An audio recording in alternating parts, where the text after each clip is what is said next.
Oke, nah yang pertama ini adalah proses spontan dan tidak spontan. Nah, jadi kalau misalnya proses spontan, artinya itu adalah reaksinya itu bisa terjadi itu tanpa dapat berlangsung tanpa bantuan dari luar. As it is saja ya, reaksi spontan seperti ini. Nah, ini contohnya apa? The most easy, yang paling mudah, telur jatuh gitu, misalnya telur jatuh, slip dari tangan kita. Nah, ketika telur itu pecah, maka itu reaksinya spontan. Kita nggak perlu lagi satu tenaga dari luar untuk membentuk telur itu pecah.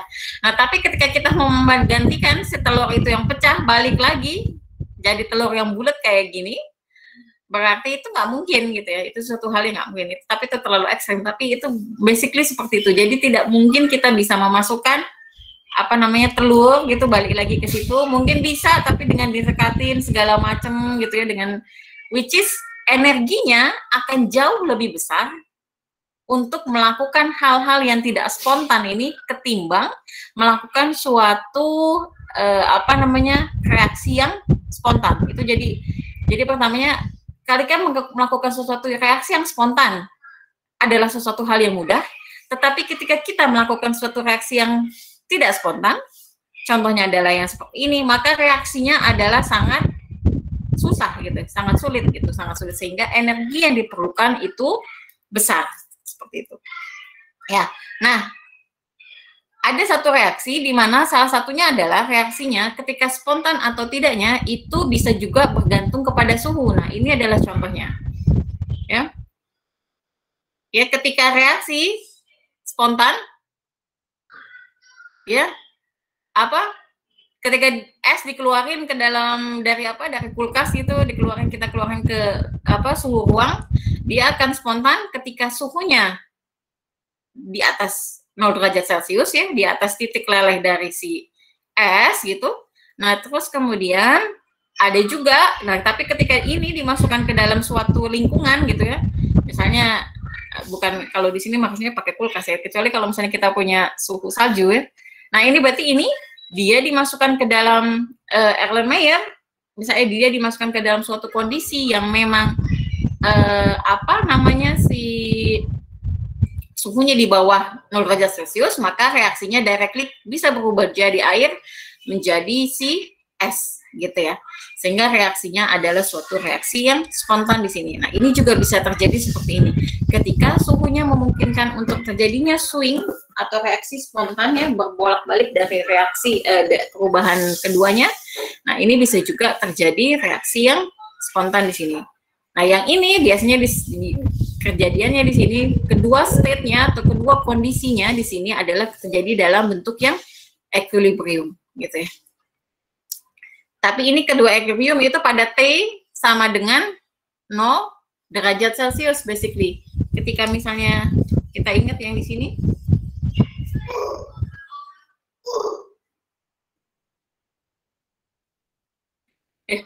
ini kalau misalnya kita reaksi fasa di sini, masih ingat reaksi si grafik perubahan fasa? Ya di sini ya di sini biasanya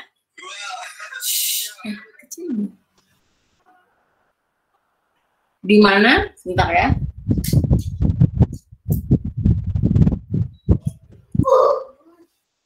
Ya, di sini T-nya hilang. Oke. Nah, ini di sini. Ya. Yang ini biasanya ini T-nya gitu ya, mendekati 0 gitu ya. Nah, ini dia mendekati suhu titik didihnya gitu ya. Masih ingat nggak ini diagram fase ini? Nah, ini adalah ini mulai liquid ya, sorry. Ya. Ini adalah yang mulai gas gitu ya. Ini mulai. Nah, inilah mulai perubahan di sini. Oke. Ya. Nah, lanjut. Nah, yang terakhir, yang selanjutnya adalah selain spontan dan spontan adalah reversible dan irreversible di sini. Ya, reversible dan irreversible di sini. Jadi, salah sih. Grafiknya gambarnya gini. Ya. Ini ada yang komentar di sini. Saya salah apa enggak gambarnya? Hope. Oke.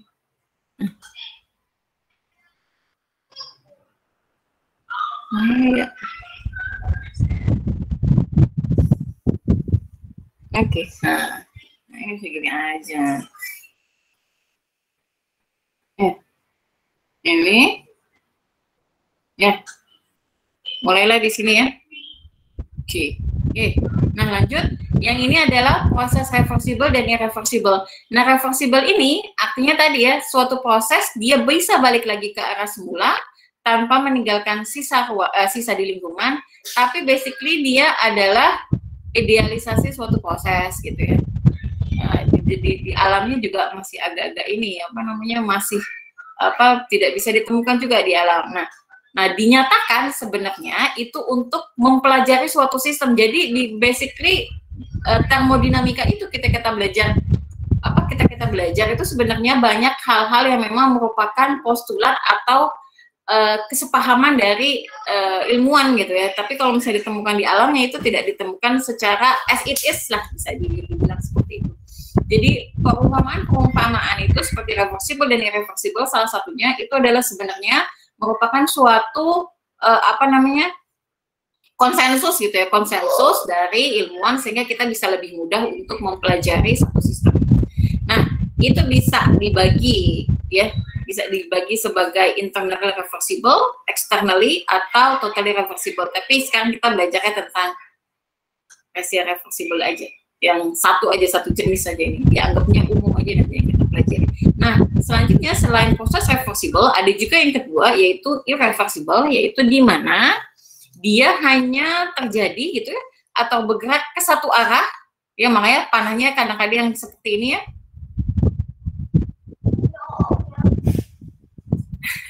Sehingga dia tidak dapat kembali lagi ke keadaan awal secara spontan gitu ya. Jadi secara spontan. Oke, nah yang kan kita pelajari di sini adalah proses yang reversible. Oke, nah ini apa namanya? Salah satu contohnya gitu ya, yang tadi kita pelajari di mana tadi es gitu berubah menjadi liquid ya, berubah menjadi liquid dalam suatu. Sebentar ya, saya pause sebentar.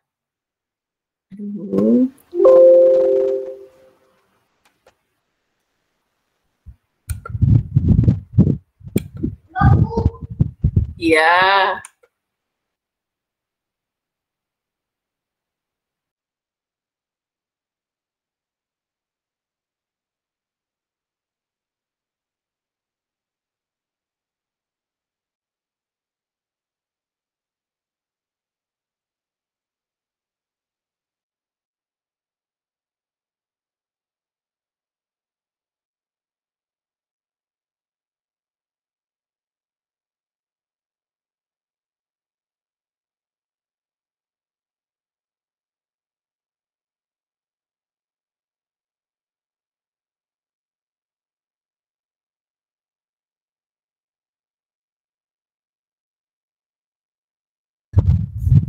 Oke, kita lanjut.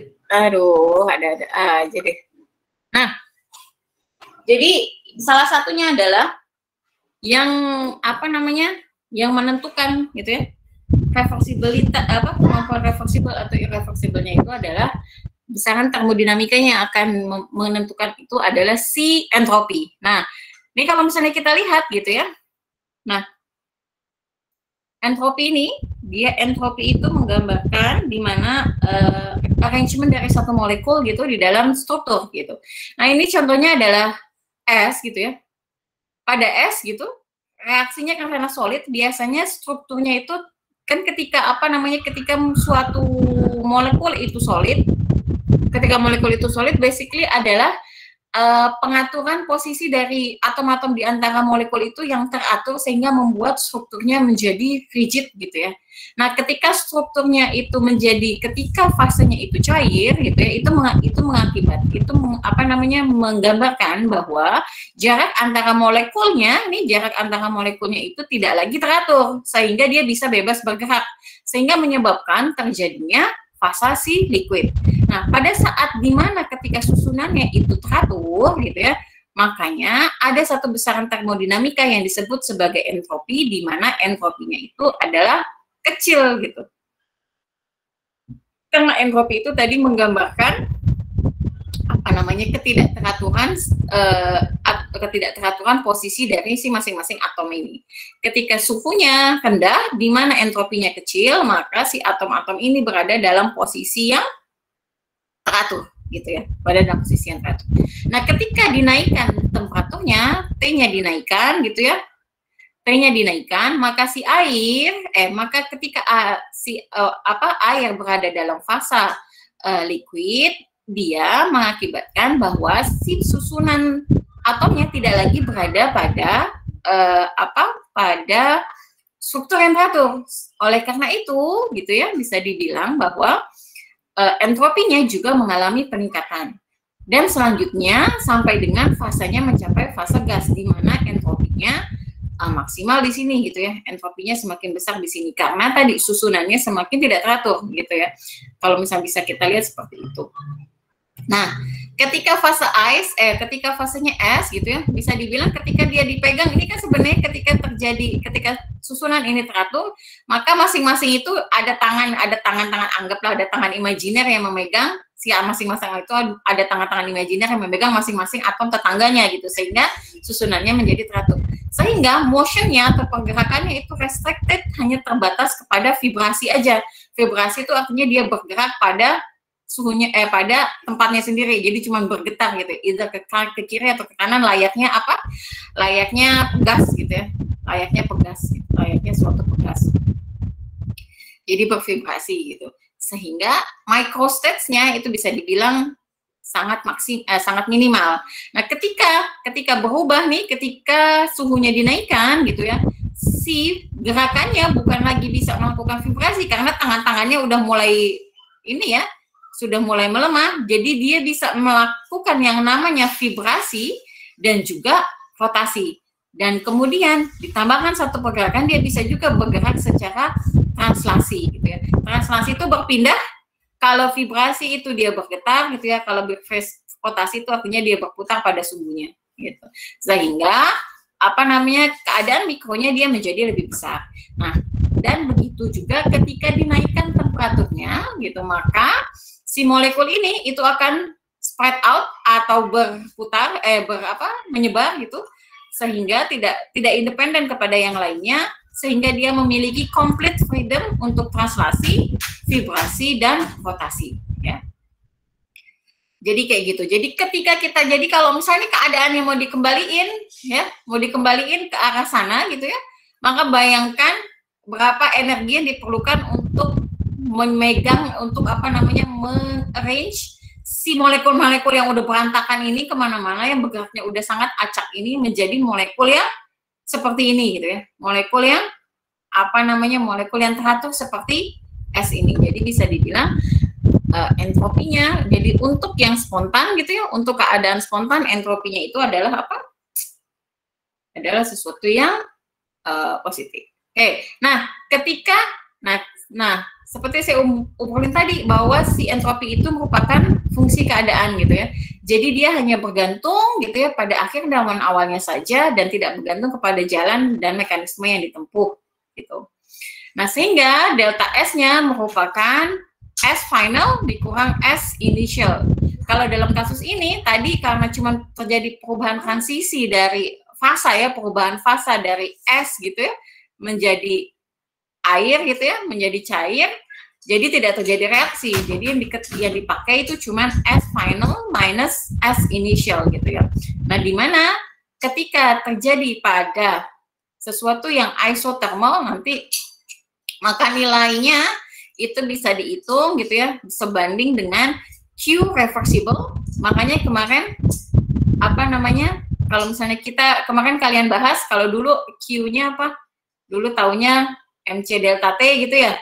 Masa S zaman dulu SMA tuh si kapasitas kalornya dikali perubahan suhunya gitu ya. Itu ya kayak gitu. Nah, tapi kalau misalnya sekarang kalau misalnya terjadi ternyata perubahan entropi juga, kalau misalnya entropinya ini kan biasanya terjadinya pada constant pressure gitu ya. Kalau yang dulu kalian pelajarin tuh waktu SMA waktu perubahan fasa itu constant pressure. Nah, tapi kalau misalnya entropinya terjadi pada constant temperature gitu atau temperatur tetap atau kita sebut kemarin sebagai isothermal, maka besarnya nilai delta S itu adalah Qref over T. Ya, Q dari reversible per T. Di mana Q reversible itu adalah Q biasanya nilai Q yang paling kecil.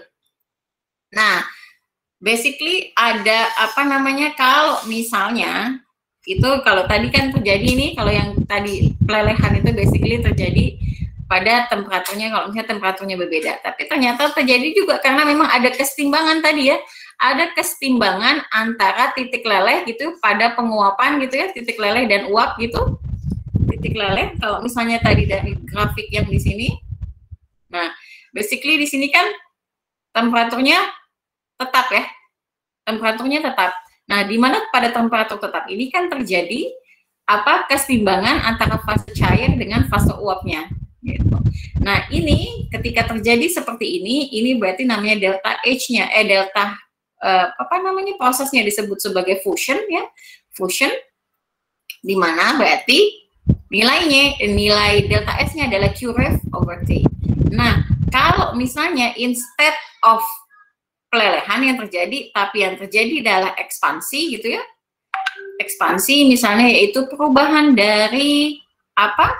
Perubahan di mana perubahannya terjadi dari volume gitu ya. Misalnya terjadi apa sih kalau ekspansi? Biasanya ekspansi itu terjadi misalnya dia apa namanya ada satu reaksi ini V2 keluar dari V1. Apa nih biasanya?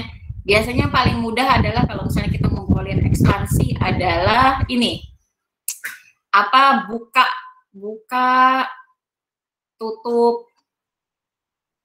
tutup botol minuman kaleng ya, minuman kaleng atau apa misalnya berkarbonat gitu ya, which is di dalam minuman kaleng ini V-nya itu ya jauh lebih kecil dibandingkan si V1 gitu ya. V1-nya, nah biasanya dan tekanannya di dalam V2 ini juga tekanannya lebih kecil, tekanan V2 di dalam kaleng itu biasanya lebih besar dibandingkan P1, di mana P1 ini adalah P eksternal gitu ya, P eksternal atau P dari ruangan di luar gitu ya.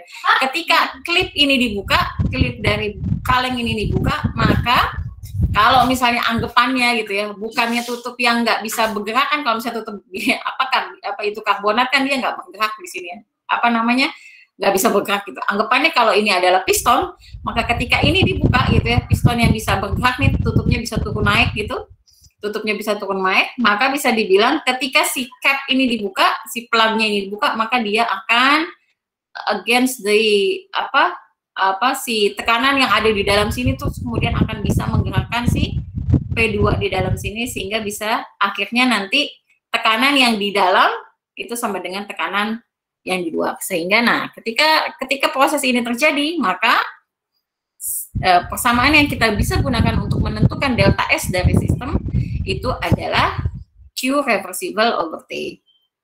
Nah, apa namanya? Nah, penting juga ketika selain tadi reversible, irreversible, spontan dan non spontan, terminologi yang digunakan juga ketika kita bicara tentang termodinamika itu adalah sistem dan lingkungan serta dinding gitu ya. Misalnya ini adalah sistem ya, maka yang membatasi antara sistem dengan lingkungan itu adalah yang disebut sebagai dinding. Oleh karena itu, kita ketika ngobrolin masalah reaksi, kita kenal namanya apa? Representasi dari sistem biasanya disebutnya sebagai apa misalnya? Wadah gitu ya. Nah, itu sebenarnya wadah itu ya, si wadah itu adalah representasi dari si sistem gitu ya. Di mana si wadah itu misalnya kalau misalnya kita ngomongin beaker gelas atau gelas kimia, ya ini adalah wadahnya gitu ya. Maka si dinding gelas kimia ini itu adalah dindingnya gitu ya. Jadi di sini ya si gelas kimia itu adalah dindingnya. Di dalam gelas kimia ini adalah sistem gitu. Nah, di luarnya ini adalah disebut sebagai lingkungan. Gitu. Nah, ini adalah salah satu satu terminologi juga yang harus dikenal untuk kalau kita ngomongin termodinamika. Nah, ini misalnya contohnya adalah ketika apa nih, delta S untuk perubahan fasa, kalau misalnya selain S gitu ya, ada juga ternyata yang namanya logam merkuri gitu ya, dimana logam merkuri ini adalah liquid pada temperatur ruang gitu ya. Nah, normal freezing point itu kecil banget ya, minus 38,9 derajat Celcius. Oleh karena itu makanya dalam 25 derajat Celcius merkurinya itu pasti akan liquid gitu ya, yang direpresentasikan, makanya dia bisa apa namanya, bisa naik terus, kita bisa gunakan di dalam apa, di dalam isian termometer gitu ya, ya bisa diisian dalam isian termometer gitu sampai dengan apa namanya, mencapai titik dari titik didihnya dia. Nah, ketika molar diketahui delta H fusionnya adalah 2,29 kilojoule per mol, yang ditanya adalah delta H ketika 50 gram dari merkuri apa membeku gitu ya pada normal freezing point-nya dia. Oke, gimana nih? So basically gini aja ya. Ketika tahu, nah ini dia yang saya apa namanya, enaknya termodinamika itu adalah ketika kita tahu rumusnya, ya. Ketika kita tahu rumusnya di sini, maka sebenarnya kita tahu apa yang harus dimasukin ke sini. Nah, waktu kemarin itu, kemarin waktu kalian ngobrolin tentang waktu ujian itu, waktu UTS, ya, kan sebenarnya datanya itu apa ya? Saya kalau misalnya recap dari UTS itu datanya kalau nggak salah adalah data konsentrasi ya. Data konsentrasi yang ada itu adalah data konsentrasi dari satu reaktan gitu versus T gitu ya. Dengan T, data T. Nah, sebenarnya reaksinya, kan kalian waktu itu kemarin diminta untuk menentukan nilai, order reaksi ya. Order reaksinya apa dari reaksi ini ya. Nah, sebenarnya dengan kita tahu datanya nih, ternyata datanya cuma ada nilai konsentrasi A terhadap T. Kita mesti pakai cara data yang mana ya? Kan kalau nggak salah datanya tuh saya kemarin tempat jelaskan ada dua metode. Yang pertama metode itu ada yang namanya initial rate, ya, initial rate reaction. Kalian kemarin waktu initial rate gimana caranya? Waktu itu ini kalian banyak pakai waktu di SMA nih. Yang ngebandingin apa? Yang ngebandingin R1 per E2 gitu ya. KA gitu pangkat M, KA pangkat M ya. Ini yang namanya initial rate. Nah, tapi datanya di sini bukan data initial rate, tapi data yang di sini adalah data konsentrasi. Oleh karena itu yang dipakai bukanlah initial rate. Nah, banyak banget yang pakai initial rate.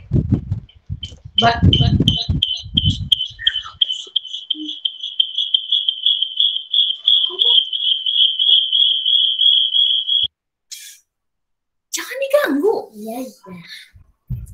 Banyak banget yang pakai initial rate gitu. Tapi yang dipakai, yang mau digunakan itu sebenarnya adalah metode grafik, di mana kalian membuat grafik len A versus versus seperti ya kalau nggak salah. Len A versus T. Nah, yang ini yang kedua, kalau misalnya ini adalah bukan len A, ini adalah 1 per A gitu ya, 1 per A versus T. Ya, jadi sehingga ketika kita melakukan ini order 1, ini untuk order 2. Nah, jadi ketika kita ngobrolin tentang satu persamaan gitu ya, satu hubungan matematika di sini, jadi kalian tuh harus tahu apa sih sebenarnya masing-masing makna dari si persamaan ini. Jadi kalau misalnya nanti, nah itu dia nih salah satu kesalahannya di sini. Jadi nanti ketika diminta untuk menjelaskan satu permasalahan, kalau tidak mengerti apa sih sebenarnya arti fisik dari masing-masing ini, dari item yang ada di sini, maka kemungkinan besar nanti akan jadi salah. Ya, kayak gitu. Jadi oleh karena itu, pay attention dengan nilainya. Dengan persamaannya gitu. Jadi masing-masing persamaan itu punya artinya masing-masing. Nah, kita balik lagi ke sini. Jadi berdasarkan tadi bahwa delta S system gitu ya. Delta S system itu adalah berdasarkan rumusnya tadi adalah Q-ref over T gitu ya. Q-ref over T. Nah, Yang mau dicari itu adalah nilainya adalah Q gitu. Oke. Nah, yang pertama ini nilai Q-nya di sini adalah berarti kita cari yang diketahui apa sih? Yang diketahui adalah delta H fusion gitu ya. Delta H fusionnya yaitu ingat, nah di sini Qref. Nah, satuannya, nah ini ada lagi satu triknya. Satuan dari entropi itu adalah Joule per Kelvin. Nah, masing-masing besaran termodinamika itu punya satuannya masing-masing. Punya satuan masing-masing gitu, masing-masing yang unik gitu. Ya. Misalnya kalau delta H itu biasanya satuannya adalah Joule per mol gitu ya. Nah, kalau si delta S itu satuannya adalah Joule per Kelvin. Nah, oleh karena itu gimana kita supaya berdasarkan data yang ada kita bisa menghasilkan satu nilai di mana besaran akhirnya itu adalah Joule per Kelvin. Ya. Oke, oleh karena itu Qref itu sebenarnya gitu ya adalah di sini adalah seperti sama dengan delta H fusion ya. Delta H fusion di sini. Oleh karena itu si delta H fusionnya satuannya itu adalah di sini kilojoule per mol gitu ya. Gimana caranya? Kita harus mengubah si nilai delta H fusion itu menjadi joule ya. Oleh karena itu nilai dari delta H fusionnya harus dikalikan apa? Dikalikan mol. Oleh karena itu, ini adalah nilai dari delta H fusion. Oke, yang ini representasi ini adalah untuk nilai dari mol Ag. Sehingga didapatkan besarannya Q itu adalah satuannya adalah joule. Oke, kita dapatkan satuannya adalah joule dengan mengalihkan si besaran entalpi dengan mol. Nah, tinggal dikalikan saja ya antara Qref, tinggal dibagi aja nilainya Q dibagi dengan T. Oke, nah itu juga, nah salah satunya juga adalah ketika ngobrolin termodinamika, unit yang dipakai bukanlah lagi derajat Celcius, tapi unit dipakai adalah pakai satuan internasional. Unit yang dipakai adalah selalu dalam Kelvin. Oleh karena itu, kita harus mengkonversi T yang diketahui dengan menggunakan Kelvin. Nah, that's it. Ya. Jadi sebenarnya itu dia. Jadi triknya ketika ngobrolin termodinamika, perhatikan ini masing-masing representasinya, masing-masing artinya apa. Terus kemudian pastikan kalau unitnya itu adalah satuan yang betul. Kalau misalnya at the end satuannya itu kalian bisa mendapatkan hitungan kalian satuannya itu betul, berarti kemungkinan besar hasil hitungan kalian itu betul. Oke, kita lanjut. Nah, jadi kalau misalnya kita rangkumkan gitu ya, berarti kalau perubahan fase liquid ya, jadi perubahan entropi sistem itu bisa berupa misalnya perubahan dari fase liquid atau solid jadi gas, terusnya liquid jadi solid, atau juga ketika reaksi gitu ya, di mana jumlah molekul produk gasnya lebih besar dengan reaktan. Seperti itu. Nah, ini contohnya. Jadi kalau misalnya prediksikan delta S itu positif atau negatif untuk proses di bawah ini gitu ya, di mana masing-masing berada pada constant temperature. Jadi prosesnya adalah isothermal. Contohnya yang ini.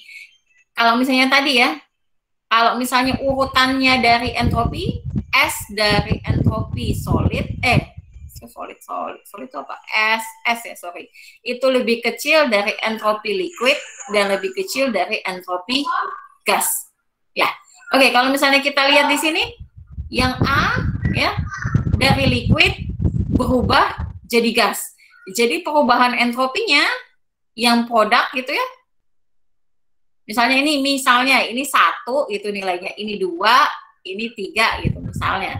Jadi kalau misalnya delta S untuk yang A gitu, berarti delta S-nya adalah S dari H2O gitu ya, pada gas dikurang S H2O liquid. Kalau misalnya ini 2, ini 1, berarti nilainya adalah 1, sehingga delta S-nya itu adalah positif. Ya, delta S-nya adalah positif. Ya iya, karena bisa dibilang si gas memiliki entropi, pada umumnya si gas ini memiliki sesuatu yang berada dalam fase gas memiliki entropi yang jauh lebih besar dengan sesuatu yang berada pada fase liquid. Oke, nah berarti kalau yang B gimana? Berarti kalau yang B dari solid gitu ya, dari aqueous ya, dari aqueous dia berubah jadi solid, berarti entropinya adalah negatif ya. Kalau yang C gimana? Solid, gas, terus kemudian dia berubah hanya menjadi solid. Ini entropinya juga negatif. Yang D gimana? Yang D ya, yang D gimana?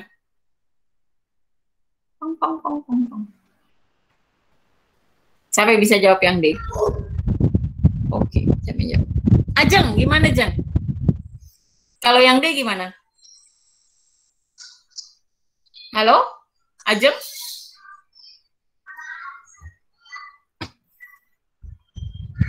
Ajeng ada nggak?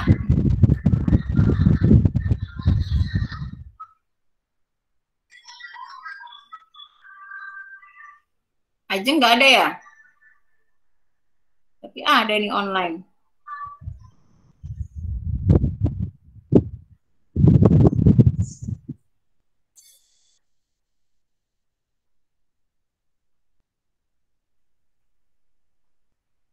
Nggak ada.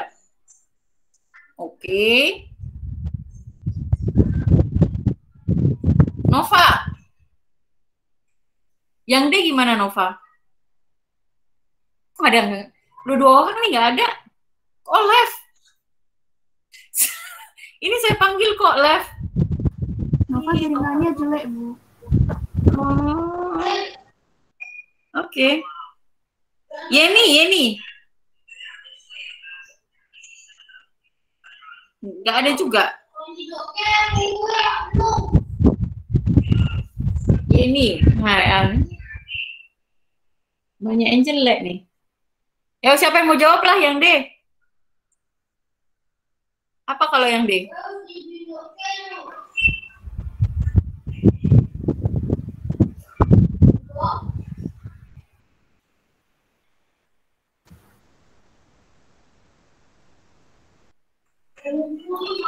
Kalau misalnya gimana?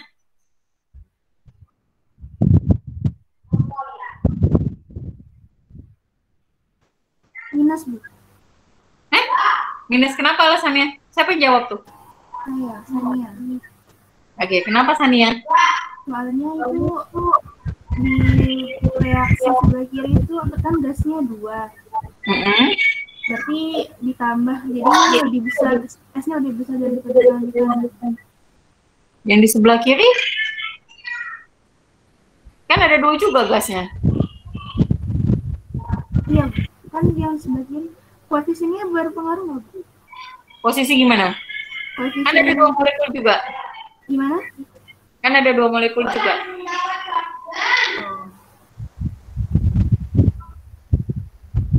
Tapi artinya berpengaruh Bu?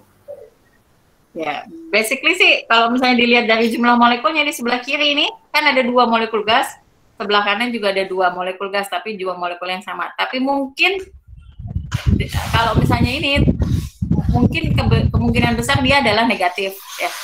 Karena bisa dibilang walaupun di sini sisi kirinya ini ada 2 ya, sama-sama 2 molekul ya, kalau misalnya bisa ditambahin ini 1 tambah 1, yang ini 2, tapi ketika 2 yang di sebelah kanan ini 2 tapi dia molekulnya dalam 1 molekul yang sama gitu bisa dibilang. Ya, walaupun jumlahnya lebih banyak tapi molekul yang terbentuknya cuman 1 gitu bisa dibilang seperti itu. Jadi kemungkinan besarnya adalah ini juga negatif ya. Negatif. Oke.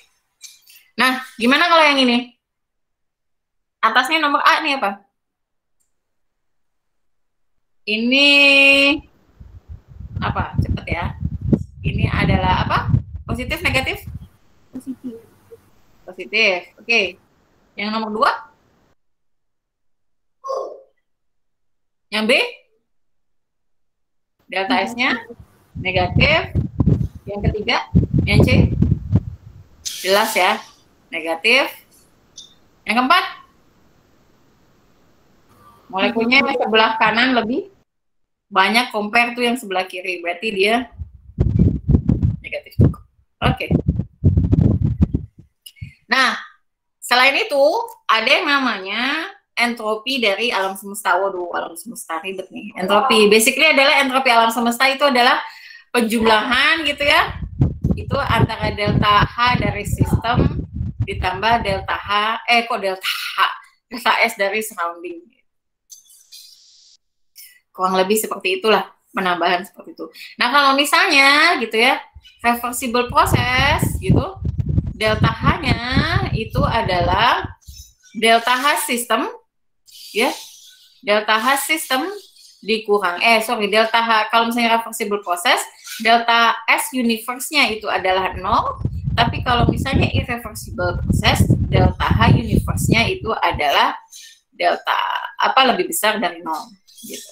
Jadi basically tapi sekarang karena kalau sekarang nih kalau misalnya liatin teori dari expanding universe itu, teori itu angkasa itu biasanya si entropi alam semesta itu selalu meningkat kalau misalnya prosesnya adalah proses yang spontan. Nah, ini adalah contoh dari perubahan entropi akibat reaksi kimia ya, akibat reaksi kimia. Kalau yang tadi yang fusion bukan berdasarkan reaksi kimia, dia cuma terjadi perubahan perubahan fasanya aja, tapi ini adalah contohnya perubahan reaksi kimia. Nah, reaksinya ketika perubahan entropi akibat reaksi kimia ini contohnya adalah basically hanya kayak tadi ya, sama dengan delta H gitu kan, ketika menghitung delta H gitu ya, pada keadaan standar tetap ya, delta H dari produk gitu ya, kurang sigma delta H dari reaktan gitu ya. Di sini jangan lupa dimasukkan adalah koefisiennya gitu. Jadi sama aja reaksinya dengan delta S gitu ya. Sama juga nanti ketika tadi kita ngobrolin delta G, maka nilainya delta G adalah tetap sama. Delta G dari produk dikurang delta G dari reaktan. Jangan lupa dikalikan nanti dengan koefisiennya. Oke, nah itu sama-sama reaksinya ketika kita ngobrolin yang namanya suatu besaran termodinamika yang namanya fungsi keadaan. Ya. Oke, nah berarti nanti akan ada juga nih data delta S0 gitu ya, di mana delta S ini adalah pada keadaan standar molar entropi, di mana pada 298 Kelvin. Oke, tinggal nanti kalian cari aja mana datanya di sini ya, yang sesuai dengan spesies yang ada di dalam reaksi. Kayak gitu. Jadi kalau di sini reaksinya adalah NH3, datanya yang ini H2 dengan N2. Oke. Kayak gitu.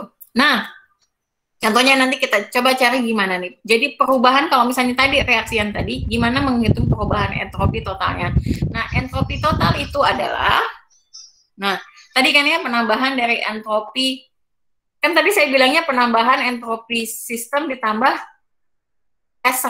delta S surrounding, tapi kenapa di sini negatif ya? Berarti delta S surrounding itu adalah minus dari delta delta H sistem gitu ya. Jadi delta H surrounding, delta H lagi, saya ngomong delta S surrounding itu adalah minus Q sistem per T. Makanya tadi di depan itu tulisnya sebagai minus delta H sistem per T. Ya, which is kalau misalnya pada saat ini bisa digantikan dengan delta H, nilai dari delta H. Oke, jadi delta H surrounding itu adalah minus delta H sistem per T pada P. Kalau misalnya P-nya tetap bisa langsung diganti dengan delta H sistem. Nah, ini adalah contoh reaksinya gitu. Misalnya diketahui gitu, nggak ada data delta S gitu ya, nggak ada delta S, tapi adanya adalah data dari delta H reaction. Nah, itu jadi kita tinggal cari aja. Nanti ada datanya gitu ya. Delta H, berarti ini adalah delta HF formation untuk NH3 ya. Dikurang 3 kali sesuai dengan koefisien reaksinya di sini. Delta H reaction ya.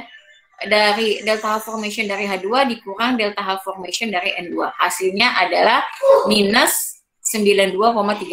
Berarti delta H surroundingnya adalah, hilang mana minusnya? Ya hilang minusnya, kan minus ya.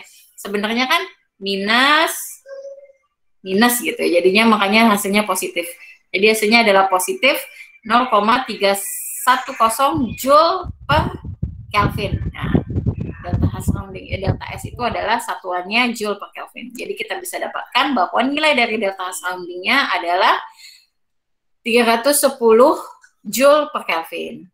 Gitu. Oke. Nah, berarti gimana delta H sistemnya? Delta H sistemnya gitu ya.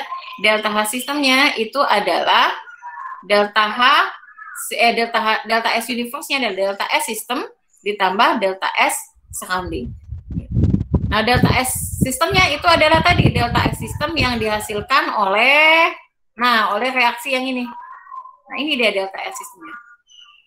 Yang dihasilkan dari ini. Berarti delta S sistemnya kalau misalnya kita masukin gitu ya. Delta S sistemnya itu adalah berarti 2 kali delta S 0 dari delta S 0.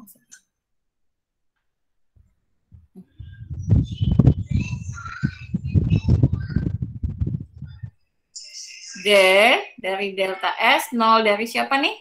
Dari NH3 gitu dikurang 3 kali siapa namanya? H2 dikurang dari 1 dari entropi pada keadaan standar dari N2 gitu ya. Jadi ini adalah 2 kali berapa NH3-nya? 192,5 dikurang 3 dikali berapa? H2-nya adalah 130,6 dikurang N2-nya adalah 191,5. Oke, jadi nanti hasilnya kalau misalnya dihitung adalah minus 198,3. Joule per Kelvin mole. Nah, ini biasanya adalah ini kan sebenarnya dikalikan ini kan sebenarnya mengalihkan dia anggapannya dia mole ya. Nah, nanti akhirnya adalah Joule per Kelvin untuk 1 mole. Oke, kita lanjut. Nah, setelah kita tahu nih kita mengukur delta S-nya gitu ya. Nah, ada dikenalkan namanya satu lagi yang disebut sebagai energi bebas Gibbs. Hubungan Maxwell-nya ya hubungan satu persamaan matematika yang menghubungkan antara delta G, H dan S itu adalah yang ini. Jadi ini temuin sama Maxwell nanti mungkin diturunkan nanti di pengantar termodinamika kenapa dapatnya ini. Oke, so tapi kita uses as it is saja. Nah, ketika kalau misalnya kita obrolin bahwa delta G, delta H dan delta S-nya adalah fungsi keadaan, jadi kita bisa tambahkan dia di sini adalah jadi berdasarkan hubungan Maxwell-nya ini adalah delta G sama dengan delta H min T delta S, which is kalau misalnya pada keadaan standar gitu maka delta G naught sama dengan delta H naught min T delta S naught gitu ya. Nah, delta S. Nah, kalau misalnya kita summary-kan di sini, kita tinggal masukkan lagi. Jadi ketika delta H sistemnya, ini delta S universe-nya seperti ini. Nah, maka nilai dari misalnya pada minus T delta S universe itu adalah sama dengan delta H sistem min T delta S sistem. Oke. Ini tinggal T-nya dibuang ke kiri gitu, T-nya dipindahin ke kiri, nanti disamain penyebutnya di sini ya. Intinya disamain dulu penyebutnya. Ya, T delta S sistem nanti T-nya diiniin ke kiri ya. Delta S universe sama dengan delta S sistem gitu per ini T tambah minus delta H sistem ini T ya. Jadi T-nya tinggal pindah ke situ. T delta S sistem. Oh, ininya minus ya. Sorry, ininya berarti minus.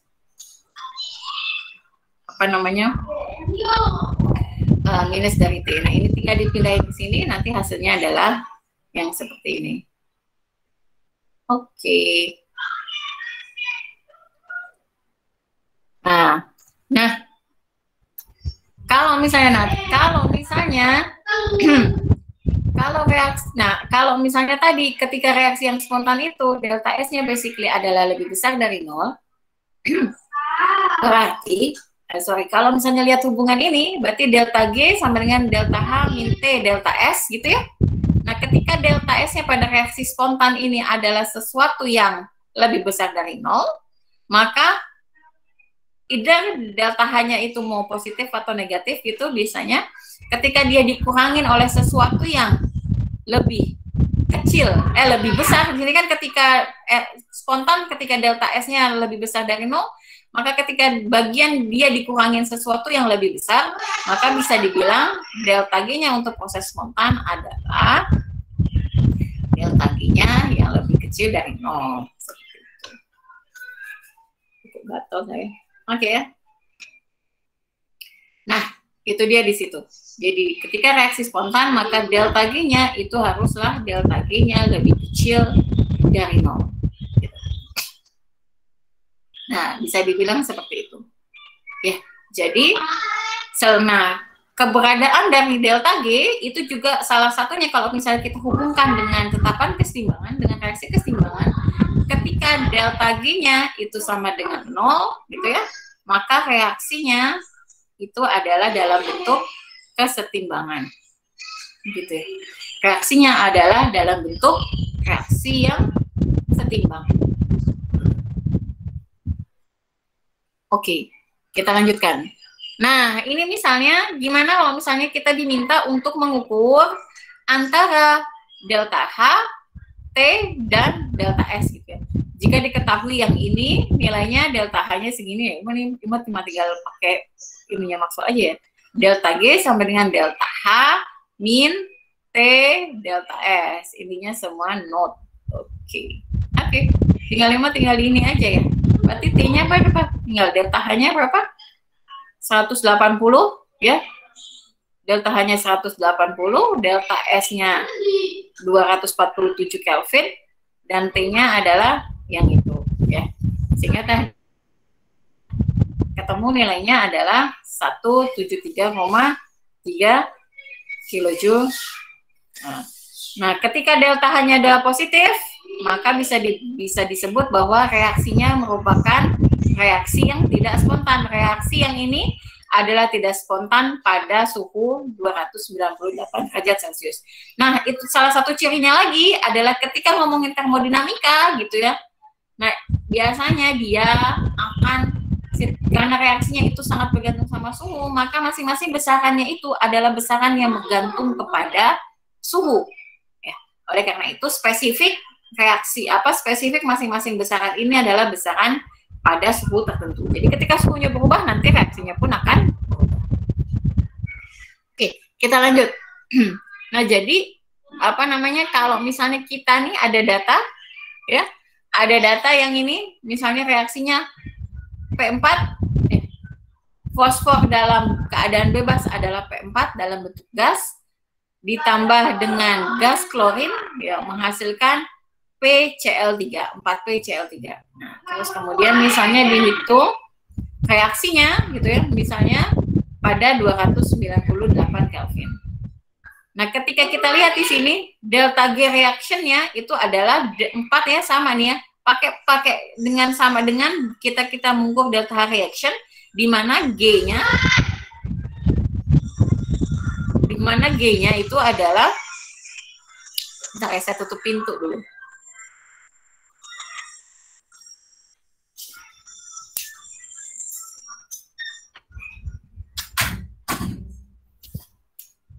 Oke, di mana si delta G reaction-nya gitu ya, kita bisa ukur dengan menggunakan delta dari delta G formation di sini. Ya, nanti delta G formation-nya ada di dalam appendix gitu ya, di dalam appendix atau nanti di dalam soal lah gitu ya. Nah, sehingga bisa didapatkan nilainya adalah sebesar ini, minus 1102,8 kilojoule. Oke. Ya, lihat di sini 4 molnya dapat dari mana? Nih ya, ketika molnya di sini adalah anggapannya ini adalah 4 mol ya, diambil dari si koefisien reaksinya. Ya, kayak gitu. Jadi kalau kemarin ketika kita obrolin kinetika, misalnya A jadi 2B atau 2A gitu misalnya jadi 3B gitu misalnya, maka kita bisa ketika si persamaan lajunya itu adalah K A pangkat M, di mana M-nya belum tentu sama dengan 2 gitu. Tapi ketika reaksi kesetimbangan gitu ya, nah dia itu adalah salah satu cirinya adalah dia adalah reaksinya stoikiometrik. Jadi nah, ketika reaksinya stoikiometrik, maka yang ditentukan di dalam persamaan kimianya gitu, misalnya di dalam persamaan kimianya seperti yang ini, maka si koefisiennya ini masuklah dia ke dalam perhitungan besaran termodinamika atau besaran-besaran lain yang ini ditentukan ketika kita ngobrolin tentang tentang reaksi kesetimbangan gitu ya. Oke ya. Jadi maksudnya jadi masing-masing itu ada cirinya. Kenapa sih sesuatu reaksi ini begini rumusnya gitu ya? Kenapa ketika kita menentukan reaksi seperti ini, ketika kita dalam hubungan ini misalnya dalam menentukan delta reaksi, menentukan termodinamika, kenapa pakai si koefisiennya masuk gitu? Tapi kenapa ketika kita obrolin tentang kinetika, si koefisiennya nggak masuk gitu? Itu bedanya di situ. Oke, kita lanjut. Nah, sehingga ada lagi hubungan. Kalau tadi hubungannya kita belajar delta G itu adalah delta H min T delta S gitu, maka hubungan selanjutnya itu ya dengan hubungannya dengan tetapan kesetimbangan ini adalah seperti ini. Jadi delta G itu sama dengan delta G naught ditambah RT ln Q. Ln Q ini apa? Koefisien reaksi gitu ya. Ya. Biasanya sebenarnya adalah sesuatu besaran yang menggambarkan perbandingan antara konsentrasi produk per reaktan pada any given time, pada posisi manapun di dalam reaksi lah, bisa dibilang seperti itu. Nah, berdasarkan tadi, delta G-nya itu ketika reaksinya adalah reaksi yang setimbang ya, pada kesetimbangan, tadi pada kesetimbangan, nilai delta G itu adalah 0 ya. Sehingga kita masukkan nilai delta G-nya ke sini, ya delta G-nya adalah 0, maka delta G naught berdasarkan persamaan ini adalah minus RT ln K, ya, ln K. Jadi ln K-nya jadi pada kesetimbangan nilainya adalah seperti ini. Sehingga kita bisa tentukan lagi nih, ln K sama dengan delta G naught per minus RT. Nah, jadi kalau misalnya ini nilainya K bisa kita tentukan dari nilainya di sini. Oke, nah kalau misalnya kita lihat nih, semakin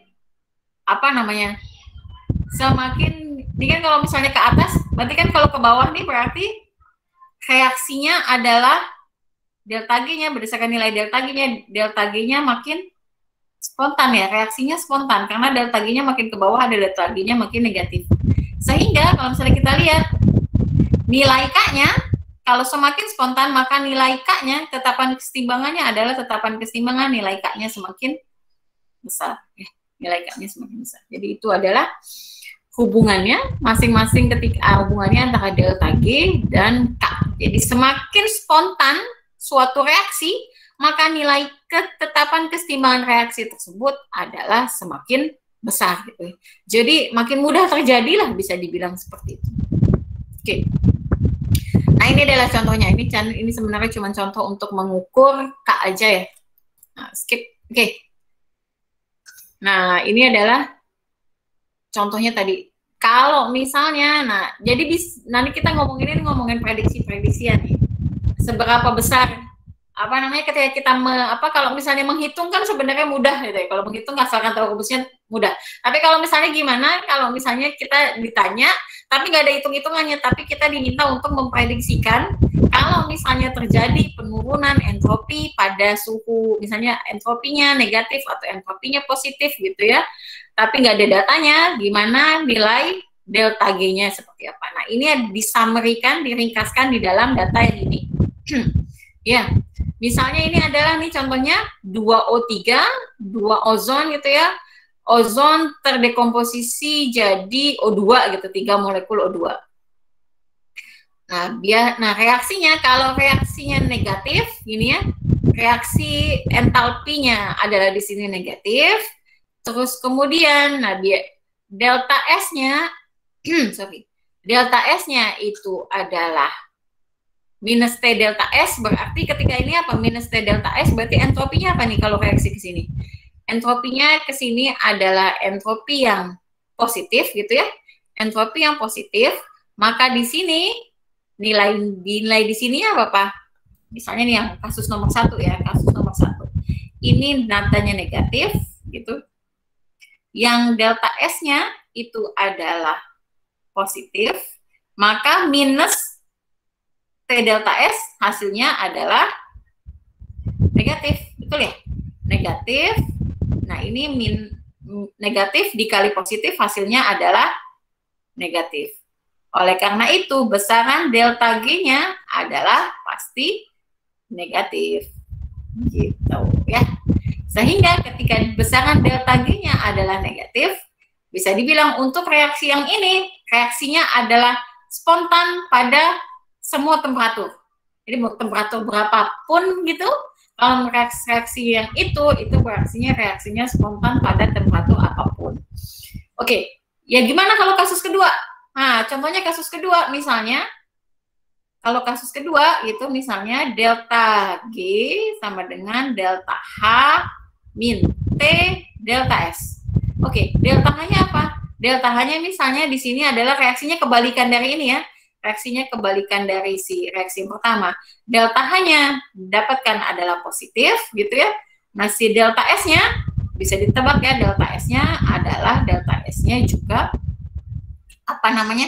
Bukan juga, delta S-nya adalah delta S-nya adalah negatif gitu ya. Delta S-nya adalah negatif. Oleh karena itu positif dikalikan ya, kalikan sesuatu yang negatif, ini negatif dikali negatif, hasilnya adalah positif ya. Jadi keduanya adalah positif. Jadi kalau kasus ketiga, mau suhunya berapapun gitu ya, mau suhunya berapapun, maka delta G-nya akan selalu positif. Sehingga dia adalah reaksi yang ini non spontan pada semua suhu gitu. Gimana kalau reaksi yang ketiga? Ini udah jam berapa? Masih 25 menit lagi. Oke, reaksi yang ketiga adalah dia reaksinya yang mana nih? Adalah H2O ya, liquid berubah jadi H2O solid gitu. Nah, yang ini ya, oke. Jadi delta S-nya kemungkinan kan delta S-nya entropinya tidak berbeda jauh di sini ya. Entropinya tidak berbeda jauh, tapi bukan berarti nol nih entropinya. Kalau misalnya kita lihat dari fasanya dan jumlah molekulnya gitu ya. Ya memang apa namanya? Liquid ke solid gitu ya. Bisa dibilang mungkin tidak akan terlalu berbeda jauh nih. Entropinya antara liquid dengan solid tidak akan terlalu berbeda jauh. Walaupun memang si solid ini pasti akan nilainya akan positif, tapi positifnya tidak akan nilainya akan negatif ya, nilainya akan negatif, tapi negatifnya tidak akan terlalu besar. Oleh karena itu, perbandingan di antara ketiganya sehingga menyebabkan spontan kalau misalnya temperaturnya rendah gitu ya. Kalau temperaturnya rendah di sini spontan jadi minus gitu ya. Minus ya, minus dan positif ya, sehingga nilainya adalah spontan, delta G-nya lebih kecil dari 0 ya. Dan ini nanti menjadi non spontan pada high temperature, pada suhu yang tinggi. Nah, begitu juga sebaliknya dengan yang reaksi yang keempat. Oke. Nah, kali ini gimana nih? Tapi ini mah kita bisa menghitung ya. Nah, kalau yang ini apa namanya? Asumsikan dari reaksi ini dia tidak bergantung sama temperatur gitu ya. Tentukan arahnya kemana untuk delta G ketika temperaturnya meningkat. Nah, terus kemudian hitunglah baru delta G pada 25 derajat Celcius dan 500 derajat Celcius. Oke, kalau misalnya kita cuma suruh prediksiin, ya udah kita pakai ini, delta G0 sama dengan delta H0 dikurang T delta S0. Oke. Kalau misalnya bisa dibilang apa namanya? apa namanya, delta H-nya itu tidak berubah terhadap temperatur gitu ya. Asumsikan apa namanya tidak berubah terhadap temperatur. Nah, terus kemudian yang pertama kita asumsikan apa? Yang paling mudah mungkin delta G-nya ya. Kalau misalnya kita lihat di sebelah sini ya, delta S-nya, delta S-nya kalau misalnya kita lihat di sebelah sini, delta S-nya gimana nih ya? Delta S-nya sebelah kanan ini jumlah molekulnya lebih sedikit dibandingkan jumlah molekul di sebelah kiri, maka kemungkinan besar delta S-nya adalah lebih kecil ya. Delta S-nya adalah negatif. Oke, delta S-nya negatif di sini. Delta S-nya negatif. Nah, ini T-nya nggak berubah. Si delta H-nya juga, delta H-nya gimana nih? Delta H-nya juga, apa kira-kira? Delta H-nya bisa dibilang nggak berubah lah. Either negatif, ya, atau positif misalnya seperti itu. Oke, so negatif dikali negatif, hasilnya bagian yang sebelah sini adalah positif, gitu ya. Hasilnya adalah positif, gitu. Nah, oleh karena itu bisa dibilang kita nggak tahu nilai delta G-nya berapa ya. Nilai delta G-nya kita nggak tahu. Nah, kalau begitu ketika ini dia menjadi positif, either si delta H-nya negatif atau positif. Oleh karena itu, ketika ini maka delta G-nya akan menjadi sesuatu ini ditambah ini akan menjadi more positif gitu ya. More positif. Gitu. Sehingga ketika delta G-nya adalah more positif gimana dong? Ayo gimana? Delta G-nya menjadi more positif ya. Delta G-nya more positif sehingga dia kalau misalnya apa namanya jadi driving force-nya gitu ya ke arah apa namanya maka ke arah pembentukan produk gitu ya, ke arah pembentukan produk ya, ke arah pembentukan produk itu akan semakin kecil dengan T yang makin besar gitu ya, sehingga delta G-nya akan menjadi seperti itu ya. Sorry, kok hilang? Kok hilang? Ya, kayaknya saya kepencet undo tadi.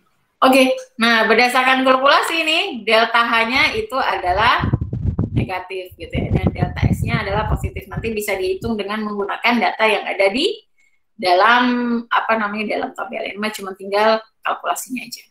Oke, nah selanjutnya ini tadi kita udah singgung ya, kalau misalnya tadi ada yang namanya reaction quotient di dalam si tetapan apa di dalam keseimbangan, di mana dia menggambarkan basically adalah perbandingan konsentrasi antara produk dengan reaktan gitu pada any given position lah, any given position atau perbandingan manapun antara C dan D gitu. Jadi reaksinya karena dia bergantung reaksi adalah yang stoikiometrik, ketika ngobrolin tentang keseimbangan maka koefisien reaksinya ikut masuk ke dalam persamaan. Oleh karena itu nilai Q ya, nilai Q kalau misalnya pada any given time gitu, itu adalah C ya, konsentrasi produk tetap ya, konsentrasi produk dibagi di pangkat koefisien dibagi konsentrasi reaktan pangkat koefisien. Nah, jadi contohnya kalau misalnya reaksi yang ini kok nggak apa namanya, sorry ya, tandanya harusnya up, oke. Double. Oke, nah misalnya reaksinya di sini adalah ini KC-nya 0,105 tetap ya pada 720 derajat 72 derajat. Jadi kalau misalnya kita masukkan 2 mol H2, 1 mol N2 dan 2 mol NH3 ke dalam wadah 1 liter pada 472 derajat Celcius, bagaimanakah interaksi antara ketiga senyawa tersebut untuk mencapai keseimbangan? Nah ya. Berarti intinya ini adalah kita diminta untuk menghitung nilai Q-nya seperti apa. Nah, jadi kalau misalnya kita lihat tadi reaksinya adalah seperti ini. Tadi ya. N2 tambah H2 jadi NH3, ini berarti 3, ini 2. Oke. Nah, berarti tadi apa? Volumenya adalah 1 liter. Berarti kalau misalnya kita ukur konsentrasinya konsentrasi N2 gitu pada awal adalah 1/1 molar. Konsentrasi H2 pada inisialnya adalah 2/1 molar. Dan konsentrasi dari NH3 adalah 2/1 molar ya. Jadi 1 mol per 1 liter. Oke. Jadi kalau misalnya kita ukur nilai Q-nya itu udah berapa? Jadi konsentrasi NH3 itu ya, pangkat 2 dibagi konsentrasi H2 pangkat 3 dikali konsentrasi N2 pangkat 1. Oke, jadi ini NH3 berapa nih?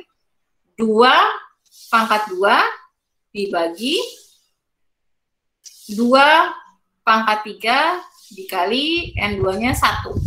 Jadi 4/8 sama dengan 1/2. Q-nya gimana? Q-nya sama dengan 1/2 ya. Sedangkan Kc-nya, tetapan kesetimbangannya adalah 0,105. Kalau ini berarti berapa? 0,5. Berarti bisa dibilang Q-nya lebih besar dari Kc ya nilainya. Ini 0,5, yang ini adalah 0,105. Oke. Gimana masing-masing artinya apa nih kalau misalnya seperti ini? Ya apa ini? Oke. Ya. Coba ya. Nah, jadi kalau berdasarkan soal biasanya nanti akan ada beberapa nilai berarti ya. Ada nilainya yang tadi dalam soal itu adalah Q-nya lebih besar dari Q-nya lebih besar dari K. Nilai Q-nya lebih besar dari K. Artinya apa sih? Ini kan Q basically adalah produk gitu ya. Konsentrasi dari produk per konsentrasi dari reaktan. Gitu ya. Ketika nilai Q-nya lebih besar dari K, berarti artinya konsentrasi produk di sini itu lebih besar ya dibandingkan konsentrasi dari reaktan. Jadi kan ini misalnya apa reaksinya tadi N2 plus 3H2 gitu. Jadi NH3 gitu ya. Sehingga apa namanya yang ini ya, tadi reaksinya yang ini kan Q-nya lebih besar dari Kc ya, ini adalah 0,5, yang ini 0,105 ya. Artinya konsentrasi dari produk ya tadi ya, untuk konsentrasi produknya jauh lebih besar dibandingkan konsentrasi reaktan gitu ya. Jadi bisa dibilang reaksinya itu akan bergerak ke arah mana? From right to left, dari konsentrasinya akan reaksinya itu akan bergerak dari kiri ke kanan gitu ya. Kiri ke kanan gitu. Jadi reaksinya akan bergerak dari kiri ke kanan. Gitu. Oke. Jadi nanti ada beberapa macam ya. Jadi kalau misalnya ditemukan Q-nya sama dengan K, berarti reaksinya pada kesetimbangan gitu ya. Ya. Reaksinya kalau misalnya bergerak, kalau misalnya Q-nya lebih besar dari K, berarti reaksinya itu adalah Q-nya lebih kecil dari K, maka di sini reaksi produk, di mana kalau misalnya Q-nya lebih kecil dari K, berarti nilai jumlah konsentrasi produk lebih kecil dari konsentrasi reaktan. Jadi jadi reaksi itu akan mencapai keseimbangan gitu ya, dengan membentuk banyak produk gitu. Jadi apa namanya? Reaksinya akan terbentuk dari left to right, dari produk ke reaktan. Saya tadi ngomongnya kebalik ya? Iya, Bu. Ngomongnya kebalik ya? Yang Q ya, Q ke K ya, saya ngomongnya kebalik ya. Jadi dari Q ke K gitu ya, dari Q, ketika Q-nya lebih besar dari K, maka dia akan bergeraknya itu adalah dari produk ke arah reaktan gitu ya. Dan ketika Q lebih kecil dari K, maka si reaksinya akan bergerak dari arah reaktan ke arah produk gitu ya, atau dari kiri ke kanan. Oke. Nah, berarti kalau misalnya apa namanya? Reaksinya yang ini nih, ini saat terakhir. Ya, yang terakhir. Oke. Ini adalah yang terakhir. Jadi kalau misalnya nih ada reaksi kesetimbangan yaitu H2 bereaksi dengan gas I2 menghasilkan 2HI gitu ya. Pada T-nya sekian, nilai Kc-nya saya suka salah. Jadi ini kan saya lihat soalnya dari bukunya pakai bahasa Inggris, jadi kadang-kadang suka salah nulis 50,5 gitu ya. Kalau di itu poin itu pakai titik koma, dia pakai titik. Jadi nilai Kc-nya adalah 50,5. Jadi prediksikan ya ke arah mana reaksi itu apabila berada pada kesetimbangan atau ada kesetimbangan atau arahnya kemana gitu ya dalam wadah yang tadi ini, dalam wadah bervolume 1 liter. Sama ya tadi, cuman kita perlu adalah tentukan konsentrasi awalnya AI misalnya, berarti konsentrasi awalnya adalah 0,02 mol per 1 liter atau 0,02 molar. Molaritas dari H2-nya itu adalah 0,01 mol per 1 liter, yaitu adalah 0,01 molar ya. Dan molaritas dari siapa namanya I2-nya adalah 0,03 mol per 1 liter atau 0,03 molar. Oke. Kita udah dapetin ya. Oke. Nah, selanjutnya kita nilai QC-nya. Kita tulis lagi di sini. Oke.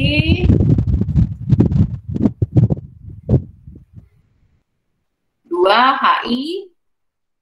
Oke, ini berarti adalah konsentrasi dari HI pangkat 2, H2 pangkat 1, dan I2 pangkat 1. Berarti HI-nya berapa nih? HI-nya 0,02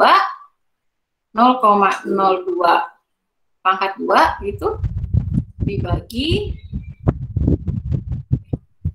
0,01 0,03. Jadi sama dengan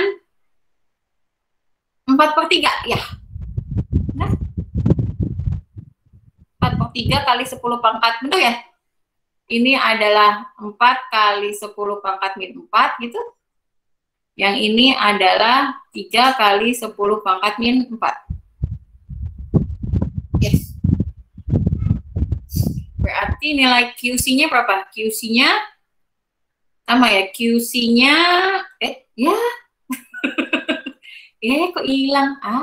Pencet lagi. Ulang ya?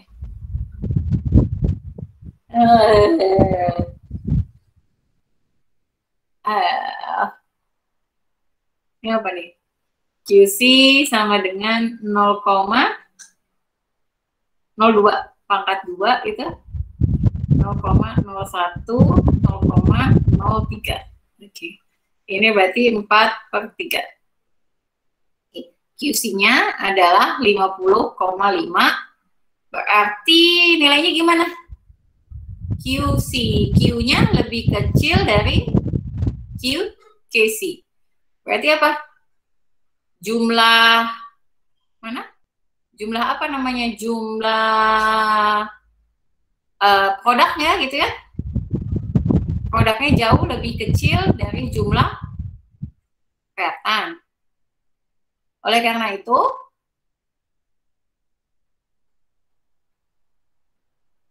supaya mencapai keseimbangan, maka produknya harus dihasilkan lebih banyak dong ya. Produk harus dihasilkan lebih banyak.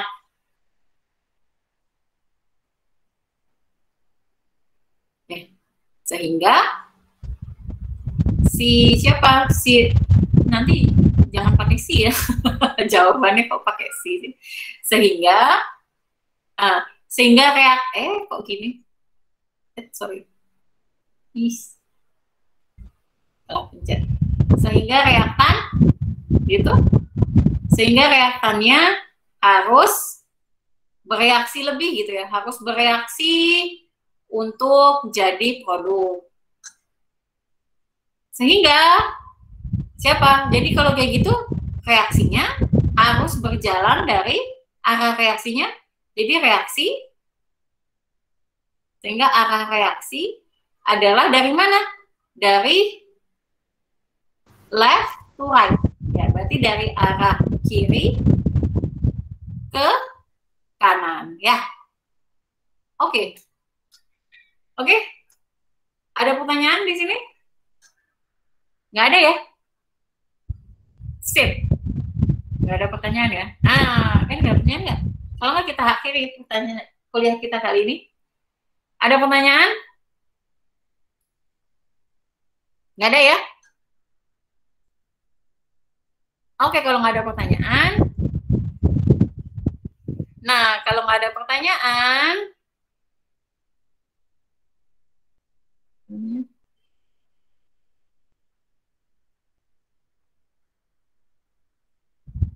kalau tidak ada pertanyaan, apa namanya? Kalau nggak ada pertanyaan, nanti apa namanya? Soal yang ini di halaman terakhir yang ini kalian buat tugas, kalian kerjain, terus kemudian dikumpulkan nanti ya balik lagi.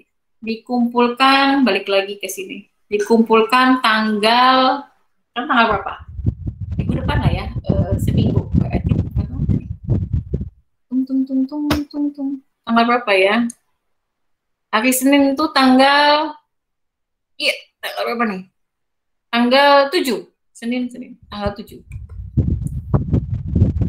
Submit tanggal apa?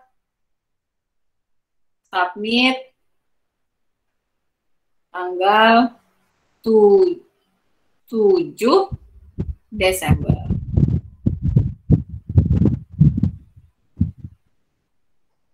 Melalui Schoology.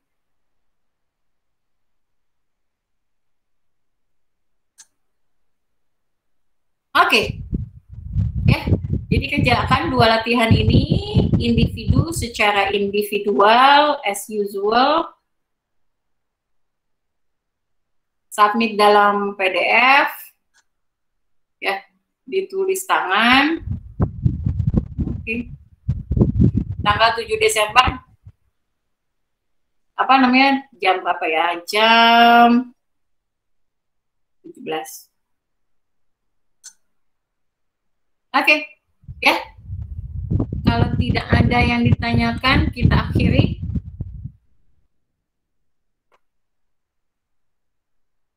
Pertemuan kita kali ini. Nanti apa namanya?